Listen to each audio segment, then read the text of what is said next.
na-dismiss kasi sinampan ng kaso ni Ma'am LV. Kasi kinampihan nitong pulis yung amo. Parang ikaw din, nasibak ka. Yes, Kasi- Your Honor. Naman ang pinakinggan mo lang, yung amo lang, hindi mo kinausap yung isa. Di ba automatic yun, pakikinggan mo yung dalawang partido? Wala nga po sinasabi si Nanay LV. Hindi mo nga tinanong. Nay, tinanong ka ba ni Chairman? Tinanong kayo, nung nandun kayo. Po, hindi po. Salita ka po, Nay. Opo. Chairman, nagsalita. Huwag mo akong ganun-ganun sa tenga, uupakan kita. Maniwala ka sa akin. Dapat ikaw masibak ka rin eh. Dan, pagkatapos nung pagkakaharap nyo na inuuwi uli si Aling LV sa kanyang amo, nagkaroon ka ba ng pagkakataon mag-follow up? Pasyal daw okay na Mr. Ruiz. So, kumusta na yung nagpunta sa atin? Anong kalagayan na niya? Ako bilang kapitan dito, ako yung ama ng barangay. Gusto ko malaman ang katatayuan ng maamos na nagpunta sa atin sa barangay. Ginawa mo yon? Ang alam ko nga po kasi maganda naman po yung dating ni Jerry Ruiz, hindi naman po bastos. Maamos ka mo eh. Ang medyo magutin po si Nanay LV po talaga. Pero hindi ka na nag-follow up na ng ama ng barangay. Kumusta yung nagpunta sa amin na Manong Jerry? Nabihisa na ba yan? Ano bang kalagayan niya? Nakikita ko parang bulag na. Walang ganon. Yun po ang hindi namin napalo. Kasi nga po, ang paalam niya po sa amin talaga, naihatid na po sa pamilya. Ang sabi pa po niya, sa conception niya, ihatid. Yung sinasabi po ni Nanay LV. Ihahatid ni Jerry sa pamilya. Opo, at So hindi ka nag-follow up. Jerry, naihatid mo na ba? yun po ang hindi na po. Yun po Di talaga, barangay patrol tayo, di ba? wala po kaming barangay patrol. Lakad lang po kami at saka po sariling motor lang. So wala nang pagpa-follow up kung nakauwi o hindi. Nagtaka na lang kayo, magkakaharap ngayon dito, nandun ka po pala. Yun po ang katotohanan, Mr. Chair. Talaga pong ang alam namin na kauwi niya. Kaya po, wala naman pong dumadating sa barangay na para magreklamo po na may bugbugang nangyayari po doon sa kanilang tahanan. Yun na nga, magre-reklamo Mr. siguro. Chairman. Baka rehistrado pa, nagrehistro pa to, magboboto pa sa eleksyon ng barangay ito.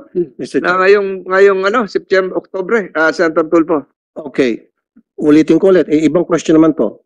Palagi ikaw, kunyari ikaw sa sitwasyon niya, madalas kang binubugbog ng iyong amo.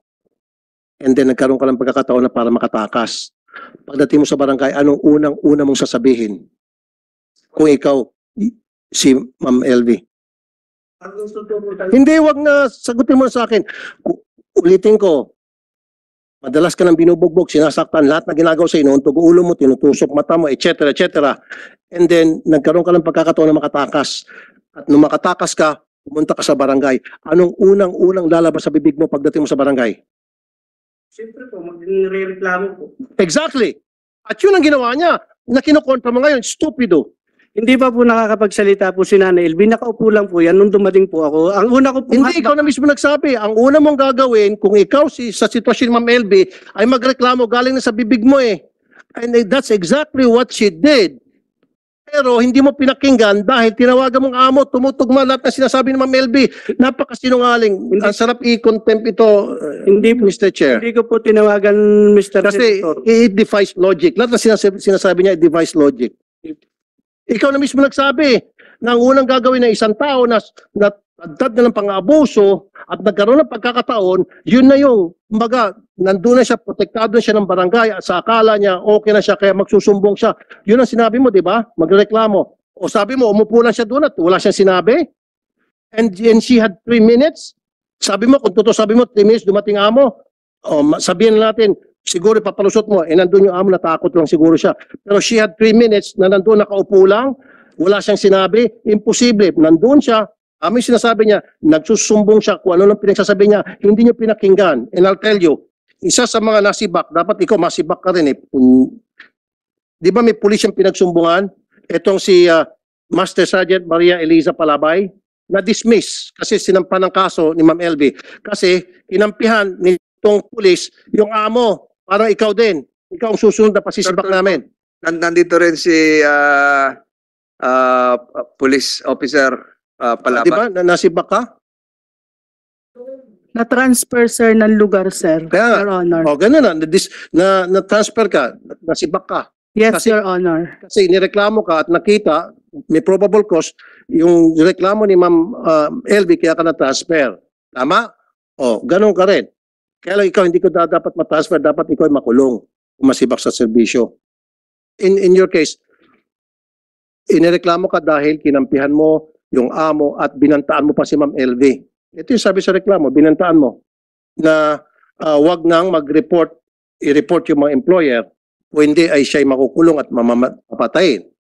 Your Honor, personally po, hindi ko po nakakausap si LB po, Your Honor. Anyway, mamaya ka na. Ito yung chairman talaga kasi kung hindi ka naging pabaya sa tungkulin mo, hindi na sana dadagdagan yung kalbaryo at impyerno na niranas nito. Naging pabaya ka talaga, Mr. Chair.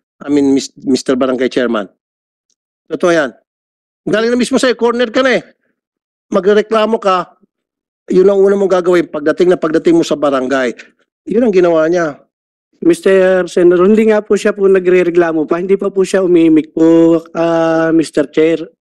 Yan po ay talagang nakaupo. Ang una ko pong hakbang, sabi ko po sa mga tao, palinisan po. Kasi nga po, madungis po. Hindi ko naman po kilala si Ate LB.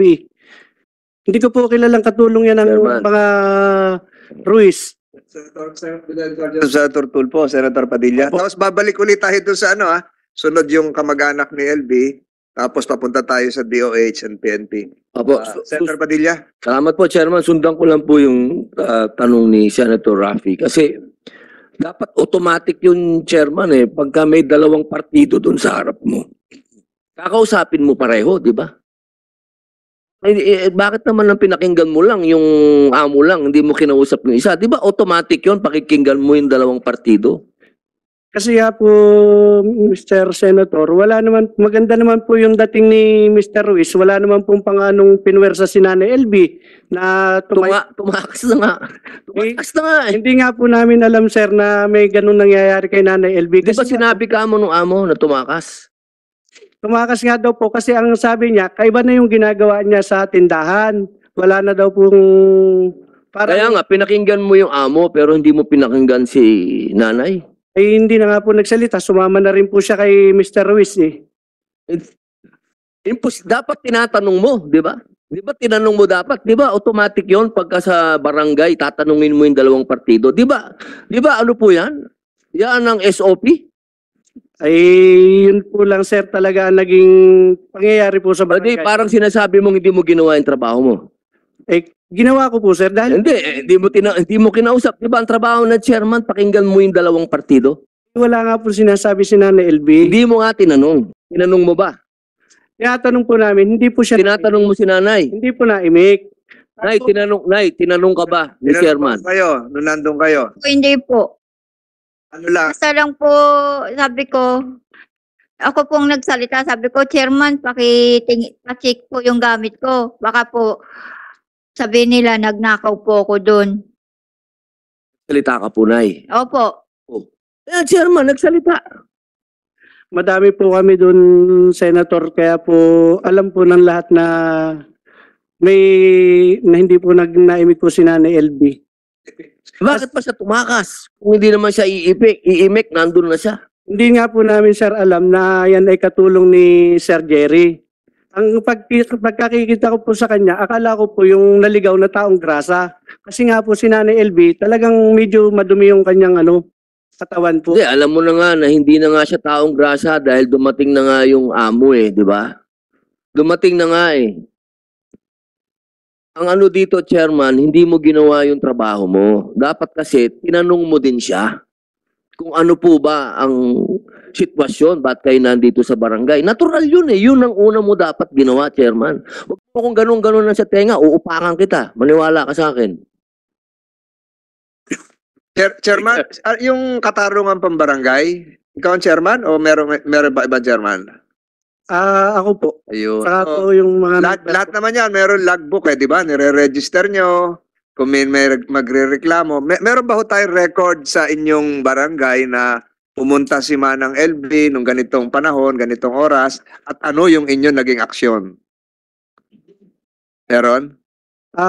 Wala po. Dahil Wala. po nga, madali lang po si Nanay Hindi, LB. kahit pumasyal doon, kinuha nung kanyang amo, dapat naka-logbook yun Di ba? Katungkulan nyo ng barangay captain na ilagbook kung ano yung naging aksyon. Pwede rin ilagay doon, walang naging aksyon dahil sinundo na nung amo. Di ba? Wala tayong record. Sa pagkatanda ko po, wala po. Ayun, pero katungkulan mo dapat gumawa ng record. Barangay secretary, tiningnan ni barangay health worker, may barangay social welfare officer, di ba? Yung marami kayo kamo doon, di ba? So wala tayong papel kung ano man. Wala po. Pero nag-seminar tayo niyan. Nakakalungkot yan. Senator Estrada. Gaano ko nakatagal, Kapitan? Isang first term po ngayon, Senator. So tatakbo ka. Susunod. May plano pa po. Ano na? Tatakbo. Huwag niyo iboto to. Hindi ka naman nanalo. May plano kang tumakbo ulit. Meron po. Okay. Bakit? Talo ko na. Bakit ang tawag mo kay Jerry, sir? Ay, yun lang po ang tawag na, Sir Jerry, dahil yung po ang... Matagal mo na kilala. Hindi po. Hindi, yun po, kilala po namin na may tindahan siya. Kaya nga, bakit sir? Di ba dapat Jerry lang o ano? Bakit may sir?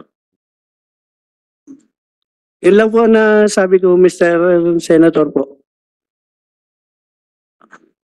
Anong pumunta siya sa barangay hall, si Sir Jerry kagad ang tawag mo? Hindi po. Dito ko lang po nasabi yung Sir Jerry. Okay. Sige. Manang LB, yung mga kamag-anak nyo, nung nalaman nyo po ito, kailan? Sino magsasalita? Ito po si Opo, kayo po nanumparin kayo kanina, no? Kailan nyo ho nalaman ng sinapit ng inyong kapatid o ano ho nyo? kapatid. Kapatid. Kailan nyo po lapit-lapit ho kayo ng kaunti? Ako po si baby. Wala pa ho kayong upuan? Wala kayo? Meron po. Oo. Urong tayo konti, Attorney Gambol. Nung nalaman nyo ho, sinundo nyo o paano ho nakabalik ng Batangas si Manang LB? Yan daw po ay inihatid ng amo doon sa... Tanong sa iyo kung sinundo mo ka. Sinundo po namin Natid ng amo sa sa apartment po nung anak yung anak na nasa Batangas City. po. Bakit? Naguhugas kamay na yung amo? Ayaw madawit? Anong dahilan? Ang sabi daw po ay ipapacheck up. Pero nung dumating po, hindi naman po siya pinapacheck up. Manang LB, sinabihan ba kayo ng amo nyo na ipapacheck up kayo? Opo. Dahil nagreklamo kayo, may iba na kayo nararamdaman. Yung ito, ganito na po ako, di na po ako nakakakita. Ang sabi niya po sa akin ng amo ko, at LB, mag-ayos-ayos ka ng gamit mo at ipapacheck up kita sa Batangas. Pina-check up po kayo? Hindi po. So iniwan kayo doon sa anak, Opo. gating doon sa anak, sinundo kayo ng kapatid nyo. Opo. Paano nalaman ng kapatid nyo na nandun na kayo? Gumawa po ng paraan po yung katulong Yung- sa bahay ng anak. Para makontak yung kapatid nyo. Noon Opo. lang kayo nagpangipangita. Opo. Tapos kinupkup na kayo ng mga kapatid nyo. Opo.